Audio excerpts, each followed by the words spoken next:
करते हैं। तो सबसे पहले मैं बताती हूँ आपको कि संविधान होता क्या है। हमें पता होना चाहिए कि संविधान है क्या। संविधान लिखित नियमों की एक ऐसी किताब है जिसे किसी देश में रहने वाले सभी लोग मानते हैं। यानी संविधान क्या है? एक नियमों की किताब है जो देश में रहने वाले सभी लोग मानते हैं। जैसे हमारा परिवार है, परिवार को चलाने के लिए हमारे घर के मुखिया कुछ नियम बनाते हैं।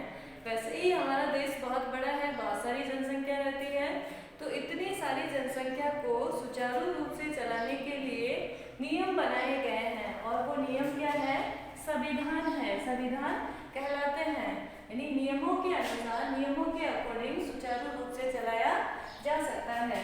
अब हम देखते हैं, थोड़ा सा संविधान के बारे में बता देती हूँ आपको, फिर विशेषताएं शुरू करेंगे।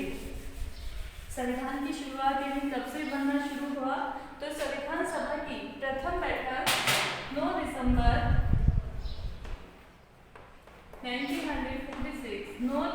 1946 को हुई। सेकंड बैठक होती है 11 दिसंबर 1946 को। दूसरी जो बैठक होती है, इस दिन डॉक्टर राजेंद्र प्रसाद को संविधान सभा का स्थायी अध्यक्ष बना दिया जाता है। 13 दिसंबर को पंडित जवाहरलाल नेहरू के द्वारा उद्देश्य प्रस्ताव लाया जाता है और ये उद्देश्य प्रस्ताव 22 जनवरी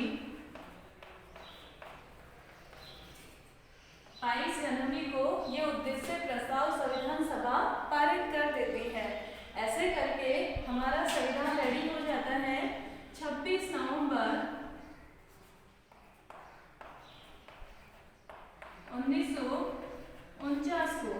26 नवंबर 1949 को हमारा संविधान आत्मा अर्पित, अंगीकृत कर अधिनियमित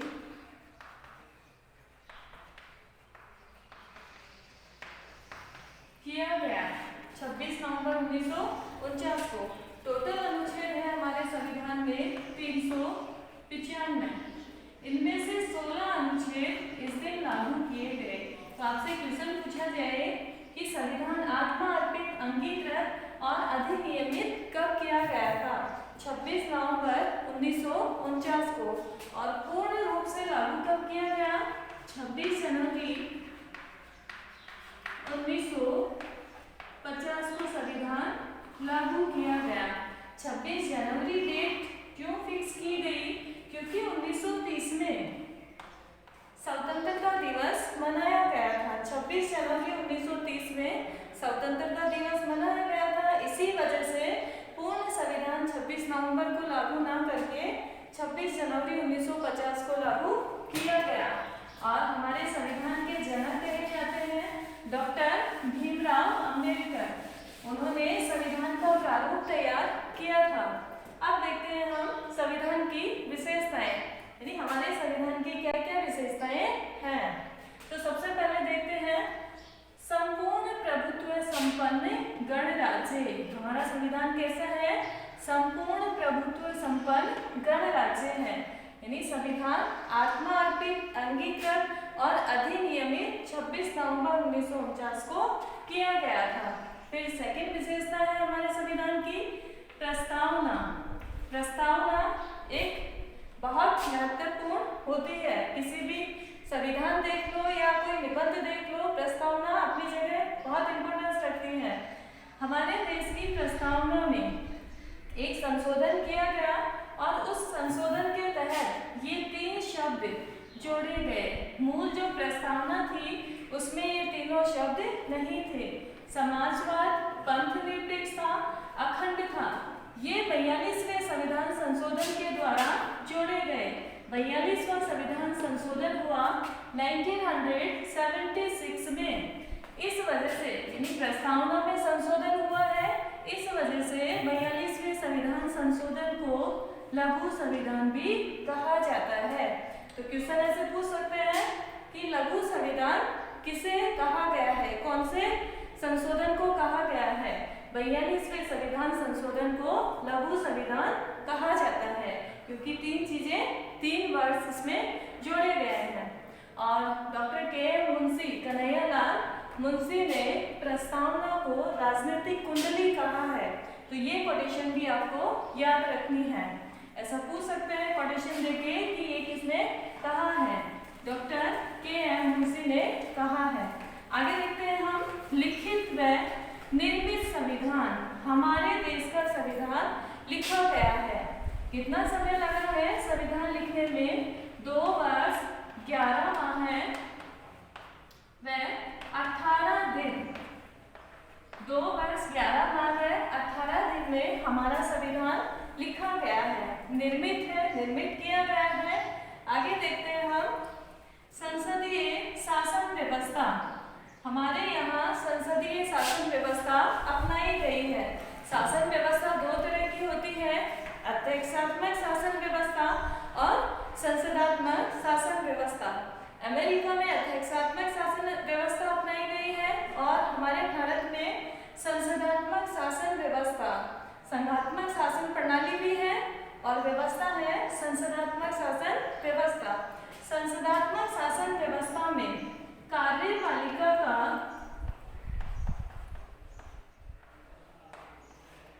वास्तविक प्रधान अलग होता है और नाम मात्र का अलग होता है।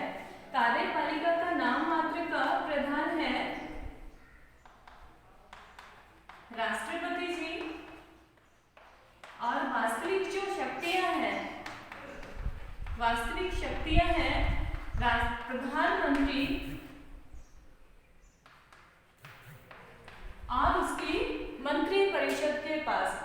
राष्ट्रपति जी नाम मात्र के हैं, प्रधानमंत्री जी के पास वास्तविक शक्तियां हैं। इस तरह से कार्यपालिका 2 तरह से काम करती है। आगे है हमारा मौलिक अधिकार व मूल कर्तव्य। संविधान की एक विशेषता ये भी है, मौलिक अधिकार। मौलिक अधिकार अपनी जगह बहुत इम्पोर्टेंस रखते हैं। मौलिक अधिकारों का हमारे संविधान में कुल 395 अनुच्छेद है, 22 भाग है और अनुसूची है 12। मूल संविधान में 8 अनुसूची थी, बाद में संशोधन करके 4 और ऐड कर दी गई है। वर्तमान में 12 अनुसूचियां हैं, 395 अनुच्छेद, 22 भाग है और 12 अनुसूचियां हैं। तो भाग नंबर 3, तीसरे भाग में मौलिक अधिकारों का वर्णन किया गया है। भाग 3 हो गए अनुच्छेद 12 से 35 तक। 12 से 35 तक मौलिक अधिकारों का उल्लेख किया गया है। अनुच्छेद 12 में इनकी परिभाषा दी गई है मौलिक अधिकारों की। इनको मूल अधिकार भी बोलते हैं। सबसे इम्पोर्टेंट 395 अनुच्छेद में से अगर पूछा जाता है कि सबसे महत्वपूर्ण अनुच्छेद कौन सा है, तो वो है अनुच्छेद 13, क्योंकि इसमें विधि के बारे में बताया गया है, यानी कानून के बारे में बताया गया है। इसलिए सबसे इम्पोर्टेंट अनुच्छेद है 13। तो देखते हैं हम, मौलिक जो अधिकार है वो मूल संविधान में नागरिकों को 7 दिए गए थे। 7 अधिकार कौन कौन से हैं वो देख लेते हैं। पहला है समानता का अधिकार। समानता का अधिकार, इसका उल्लेख अनुच्छेद 14 से 18 तक किया गया है। इसमें जो इम्पोर्टेंट है, कई एग्जाम में भी पूछे जा चुके हैं। अनुच्छेद 17 में अस्पृश्यता निवारण का दिया हुआ है।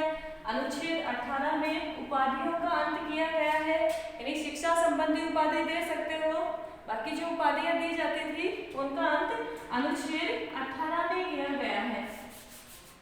दूसरा देखते हैं स्वतंत्रता का अधिकार। स्वतंत्रता का अधिकार ये हमारा दूसरा मौलिक अधिकार है। इनका उल्लेख किया गया है अनुच्छेद 19 से 22 तक।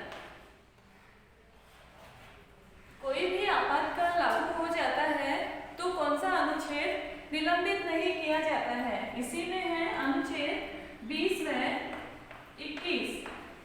ये दोनों अनुच्छेद किसी भी आपातकाल में निलंबित नहीं किए जा सकते। क्यों नहीं किए जा सकते? क्योंकि 20 में बंदी प्रत्यक्षीकरण यानी निवारण के बारे में दिया हुआ है और 21 में जीवन जीने की स्वतंत्रता के बारे में, जीवन जीने की स्वतंत्रता का उल्लेख किया गया है। इस वजह से अगर आपातकाल लागू होता है तो ये अनुच्छेद निलंबित नहीं किए जाएंगे। तीसरा है हमारा शोषण के विरुद्ध अधिकार। शोषण के विरुद्ध अधिकार अनुच्छेद 23, 24 में इनका उल्लेख किया गया है। यानी इसमें लिखा हुआ है कि मानव का व्यापार नहीं किया जाएगा। एक में लिखा हुआ है कि छोटे बच्चों से श्रम नहीं करवाया जाएगा। जो 14 साल से छोटे बच्चे हैं उनसे फैक्ट्री में, कारखाने में मजदूरी नहीं करवाई जाएगी। तो इसके लिए ये मौलिक अधिकार है। हमारा चौथा मौलिक अधिकार है धार्मिक स्वतंत्रता का अधिकार। धार्मिक स्वतंत्रता का अधिकार, इसका उल्लेख किया गया है अनुच्छेद 25 से लेके 28 तक। यानी धर्म से संबंधित स्वतंत्रताएं मिली हुई है। संविधान में लिखा हुआ है कि किसी भी धर्म को विशेष का दर्जा नहीं दिया गया है। सभी धर्म क्या है? समान है। सभी धर्मों को समानता का दर्जा दिया गया है। कोई भी व्यक्ति किसी भी धर्म को अपना सकता है। नेक्स्ट है हमारा पांचवा है शिक्षा व संस्कृति का अधिकार। शिक्षा व संस्कृति का अधिकार, इनका उल्लेख किया गया है अनुच्छेद 29, 30 में। यानी सभी को शिक्षा ग्रहण करने का अधिकार है और अपनी संस्कृति अपनाने का अधिकार है। संस्कृति होती है रहन सहन, खान पान, बोलचाल, पहनावा, ये सब हमारी संस्कृति है। अपना अगला अनुच्छेद है मौलिक अधिकार है संवैधानिक उपचारों का अधिकार। उपचारों का अधिकार अनुच्छेद 32 में इसका उल्लेख किया गया है और 32 अपनी जगह बहुत इंपॉर्टेंस रखता है। अनुच्छेद 32 को डॉक्टर भीमराव अंबेडकर ने संविधान की आत्मा भी कहा है। इस तरह से वर्तमान में 6 मौलिक अधिकार नागरिकों को प्रदान किए गए हैं। मूल संविधान में 7 मौलिक अधिकार थे। संपत्ति का अधिकार, संपत्ति का अधिकार, इसका उल्लेख अनुच्छेद 31 में किया गया है। इसको 44वें संविधान संशोधन के द्वारा, 44वां संविधान संशोधन हुआ 1978 में। 44वें संविधान संशोधन के द्वारा मौलिक अधिकारों से हटा के इसे एक कानूनी अधिकार बना दिया गया है और अनुच्छेद 300 के में दे दिया गया है। ये हो गए हमारे शॉर्ट में मौलिक अधिकार। यानी वर्तमान में नागरिकों को 6 मौलिक अधिकार मिले हुए हैं। अगर कोई आपातकाल लागू हो जाता है देश में तो इनको निलंबित किया जा सकता है। अनुच्छेद 20 और 21 को छोड़ के अनुच्छेद 20 और 21 को निलंबित नहीं किया जा सकता। आगे का नेक्स्ट क्लास में करेंगे। आपको ये पढ़ना है और नोट डाउन करना है।